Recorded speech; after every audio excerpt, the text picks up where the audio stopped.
My favorite Goosebumps book of all time is something that I've never explicitly talked about in a standalone video on my YouTube channel.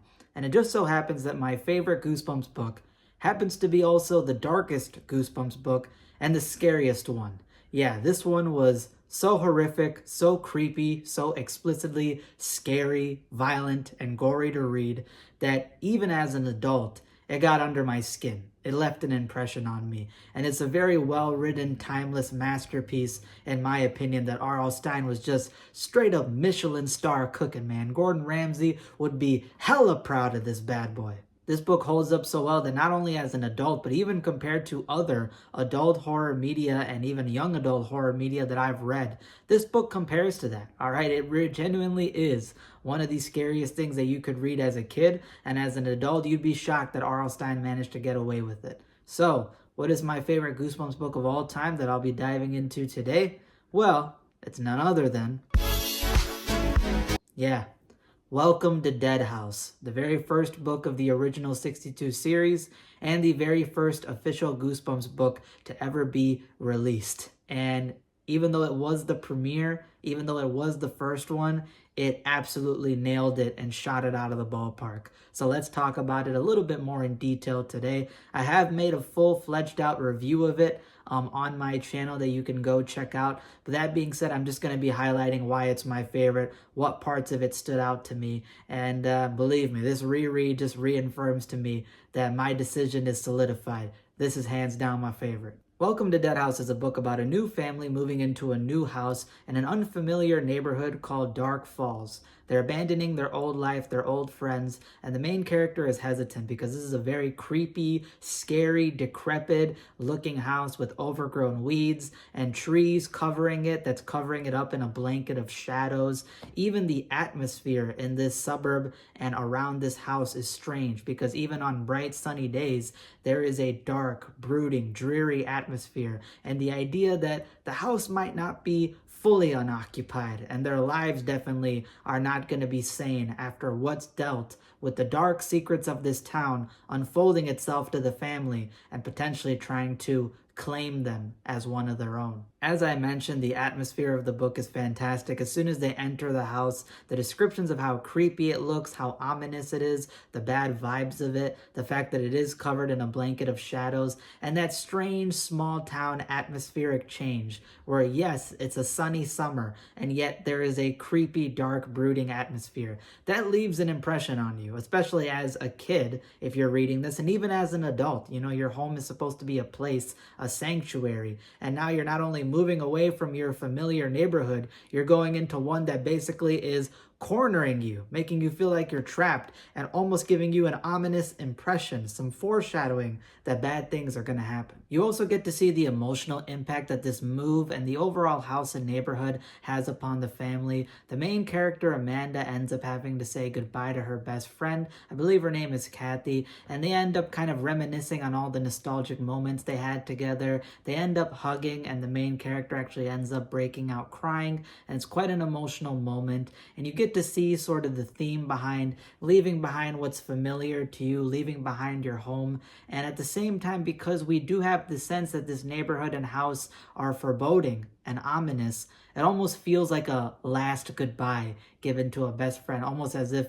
I may never see you again, considering what I'm going into. And even the parents are constantly fighting with each other now. The main character's brother, Josh, is feeling more depressed and low energy, and even the dog is sort of acting in a strange manner. So this whole family has a toll taking on them internally before the external threats even start showing themselves. You then get a creepy scene where Amanda believes that there is a boy's face looking down at her from one of the windows in their house, and as she spends her time in this house during some thunderstorms, she mistakes the sounds of rain hitting up against the decrepit house as footsteps moving throughout her room. She thinks that she can hear whispering at night when she's trying to sleep, and she sees that the window curtains are billowing, moving around, despite the fact that they're completely closed. And that leads to one of the most terrifying scenes in Goosebumps, where she has an absolutely horrific nightmare, where she's at the dining table in her house, and her entire family is there, except they're all dead. Yes, they are decaying green and gray skeletons No faces, just skulls, with pieces of rotting flesh clung to their cheeks and parts of their face. And down on the dining table is a heap of moldy bones that they're feasting upon, all while the door at the living room is being viciously pounded upon with the noise of her best friend Kathy calling to her. But she's unable to get out of her chair. She's stuck there in that situation, and when she wakes up, she's left in the ominous atmosphere of her room, and knowing that she cannot escape. And that too, that there might be some very bad things coming her way, as if that dream was not just a dream, not just a nightmare, but maybe a hint towards the future.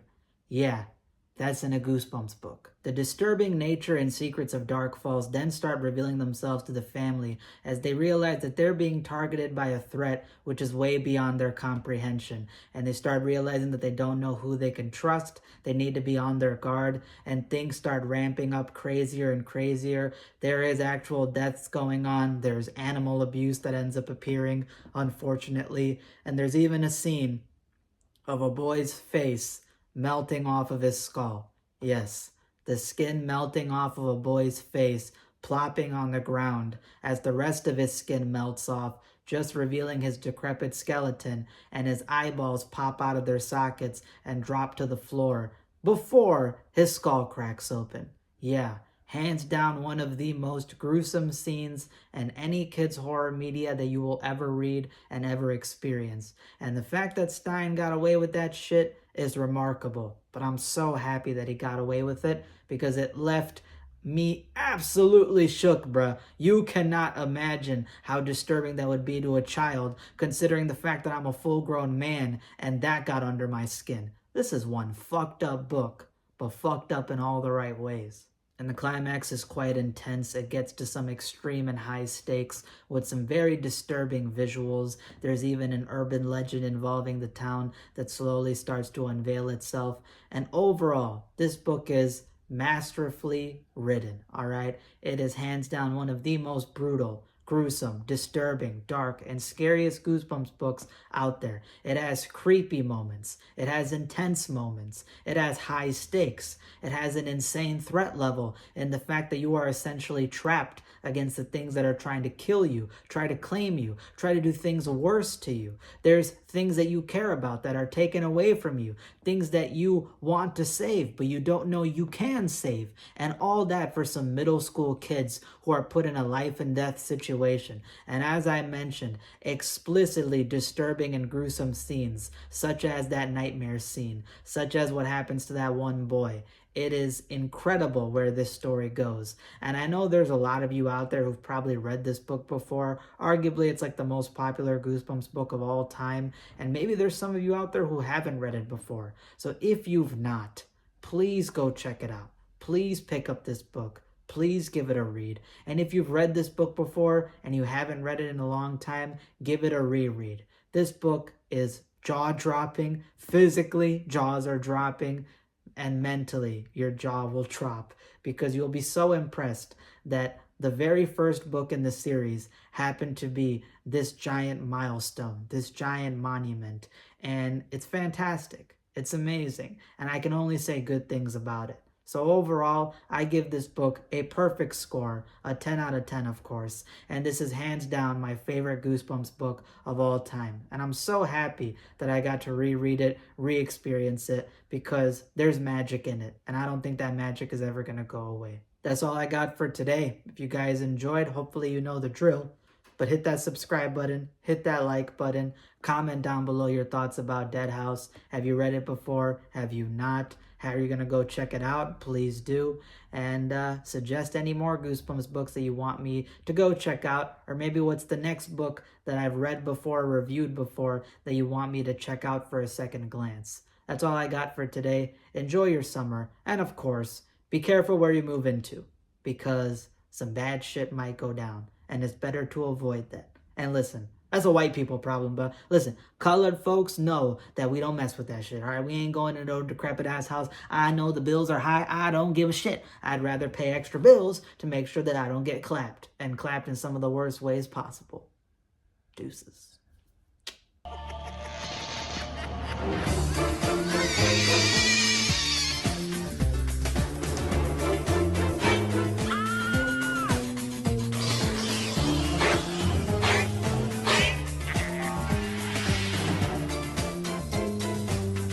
You're in for a scare.